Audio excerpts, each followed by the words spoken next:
प्रिय विद्यार्थियों, आज हम राजनीतिक भूगोल के अंतर्गत सीमा संबंधी दृष्टिकोण में हुए परिवर्तनों का अध्ययन करेंगे। देखिए, सीमा संबंधी जो दृष्टिकोण है हमारे, उनमें समय समय पर काफ़ी अत्यधिक परिवर्तन हुआ है। तो हम लोग उनका आज अध्ययन करेंगे। इन जो परिवर्तन हुए सीमाओं के दृष्टिकोण में, उनका अध्ययन हम निम्न कुछ बिंदुओं के अंतर्गत हम कर सकते हैं। जैसे सबसे पहले लेंगे हम आदिम दृष्टिकोण, उसके बाद एशिया में प्रचलित सीमा संबंधी दृष्टिकोण, उसके पश्चात रोमन सीमा संबंधी दृष्टिकोण, उसके पश्चात मध्ययुगीन यूरोप में सीमा संबंधी दृष्टिकोण, फिर राष्ट्रीयता एवं सीमा संबंधी दृष्टिकोण, और लास्ट में लेंगे रेखात्मक सीमा संबंधी दृष्टिकोण। तो इस प्रकार से समय समय पर सीमा संबंधी दृष्टिकोण में अंतर आता रहा है। तो आज हम इसी विषय को लेकर चर्चा करेंगे। देखिए, सीमा का जो वर्तमान स्वरूप है सदैव से इस प्रकार का नहीं रहा है। ये एक विकास का प्रतिफल रहा है, और जैसे जैसे धरातल के ज्ञान में वृद्धि होती गई तथा राजनीतिक संबंधों में जटिलता आती गई या जटिलताओं का विकास हुआ, वैसे वैसे सीमाओं के स्वरूप में भी परिवर्तन हुआ है, और विभिन्न क्षेत्रों तथा विभिन्न समय में इनमें परिवर्तन दृष्टिगत होता है। तो सीमाओं की प्रकृति को और उनमें आए दृष्टिकोण के परिवर्तनों को देखने के लिए हमें सीमाओं की प्रकृति को समझना पड़ेगा। समय समय पर इनमें परिवर्तन हुआ है। तो सबसे पहले लेते हैं हम आदिम दृष्टिकोण। तो जो आदिम दृष्टिकोण है वो सीमा संबंधी सबसे प्राचीन विचार है, दृष्टिकोण है, इसीलिए इसको आदिम कहा जा सकता है। इस समय राजनीतिक व्यवस्था का विकास नहीं हुआ था।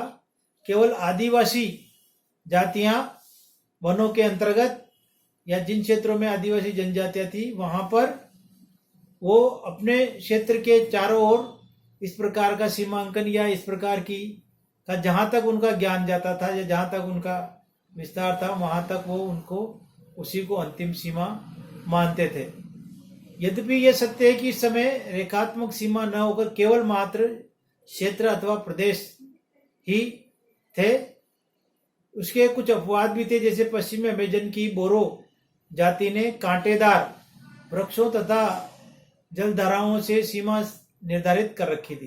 प्राचीन आदिम काल में भी जो अमेजन बेसिन की जो बोरो जनजाति है, उसने आदिम काल में ही कांटेदार जैसे बाढ़ करके और इस तरह से अपने जैसे उसकी क्षेत्र की सीमा को निर्धारित कर रखा था। इसी प्रकार का स्वरूप कैलिफोर्निया के माइदू तथा श्रीलंका के वेदाज जातियों में भी देखने को मिलता था।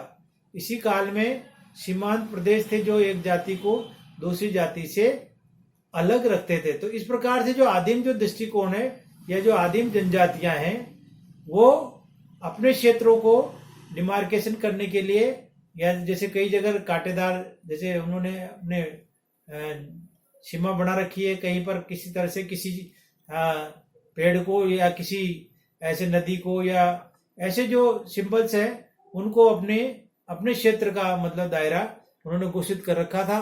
तो इस प्रकार से जो आदिम दृष्टिकोण में आदिम जनजातियों द्वारा जो सीमाओं का जो दृष्टिकोण था उसको लिया जाता है। ये बहुत प्राचीन है, इसलिए इसको आदिम दृष्टिकोण कहा जाता है। हालांकि उस काल में भी जैसे बोरो जनजाति या कैलिफोर्निया के माइदू या यूं कहे श्रीलंका के वेदास, ऐसी कई जनजातियों ने एक तरीके से डिमार्केशन का जो काम उस युग में ही प्रारंभ कर दिया था। तो ये सीमा संबंधी जो है आदिम दृष्टिकोण है। अब दूसरा जो है एशिया में प्रचलित सीमा संबंधी दृष्टिकोण, ये जो बहुत महत्वपूर्ण है क्योंकि एशिया में कई प्रकार के मतलब से इसमें सीमा संबंधी विचार एक निश्चितता नहीं रही है, अलग अलग प्रकार के रहे। जहां चीनी लोग चारों ओर के क्षेत्र को जंगली लोगों का या निम्न स्तर का मानते थे, इसी कारण उनका प्रयत्न जंगली लोगों से अलग रहने का रहा है। क्योंकि जो चीन की दीवार है जो एक महत्वपूर्ण उदाहरण है कि अपने आप को आइसोलेटेड करके, क्योंकि उसके बाहर जैसे अन्य लोगों को जंगली मान लेना या मतलब से इस तरह से ताकि उनसे अपनी सुरक्षा की जा सके, तो इस प्रकार से चीन की दीवार जिसको एक स्थायी सीमा कहा जा सकता है, इसी भावना का प्रतिफल है। चीन की दक्षिण सीमा कभी निश्चित नहीं रही है, अपितु कृषि विस्तार के साथ इसका दक्षिण में विस्तार होता गया। जल विभाजक का सीमा के रूप में उपयोग का विचार सर्वप्रथम जापानी लेखों में मिलता है। तो जल विभाजक है उसको सीमा के रूप में उपयोग किया जाना जापानी लेखों में मिलता है, जो ईसा के पश्चात 8वीं शताब्दी के हैं। सीमा के लिए प्रयुक्त जापानी शब्द सकाई, SAKAI, सकाई का अर्थ शिखर अथवा विभाजक होता है। तो ये जल विभाजकों को या शिखरों को एक सीमा रेखा के रूप में प्रयुक्त करते रहे हैं। चीन और जापान में आंतरिक उप विभागों का भी विवरण मिलता है।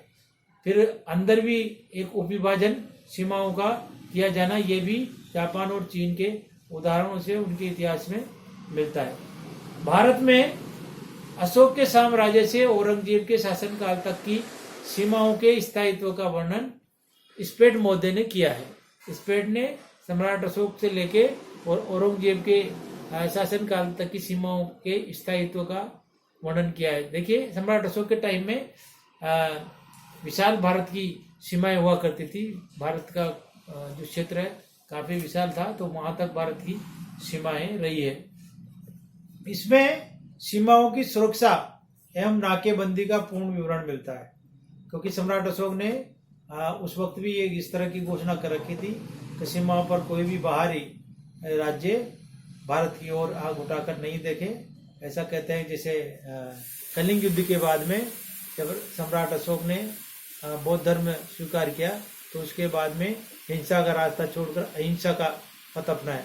तो अहिंसा का पथ अपनाने के बाद में उसने जगह जगह अपनी सीमाओं पर जगह जगह शिलालेख लिखवा कर और ये घोषणा करवाई कि वह किसी दूसरे राज्य पर आधिपत्य जमाने के लिए या अपने राज्य के विस्तार के लिए तलवार नहीं उठाएगा। लेकिन यदि कोई बाहरी राज्य या कोई अन्य राज्य उसके साम्राज्य की ओर आंख उठाकर देखेगा तो उसकी तलवार चुप नहीं बैठने वाली। तो इस प्रकार से सम्राट अशोक के टाइम पे सीमाओं का, भारत की सीमाओं का विस्तार हुआ और उन सीमाओं को सुरक्षित करने का भी प्रबंध सम्राट अशोक के टाइम पे विवरण मिलता है।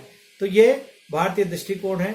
और एशिया में जैसे जापान और चीन के उदाहरण भी सीमा संबंधी दृष्टिकोणों को इंगित करते हैं और स्पष्ट बताते हैं कि प्राचीन काल से ही यहाँ पर सीमा संबंधी जो दृष्टिकोण है वो बहुत महत्वपूर्ण रहे हैं और सीमाओं को लेकर काफी सजगता या काफी जो विचार है वो एशिया महाद्वीप में देखने को मिलते हैं। तो इस प्रकार से सीमाओं के दृष्टिकोण में निरंतर परिवर्तन होता रहा है और उसके पश्चात ही आज जो स्वरूप हम देख रहे हैं वो देखने को मिलता है। अगला जो विचार है नेक्स्ट वो आगे के वीडियो में हम करेंगे, आगे की क्लास में करेंगे। धन्यवाद।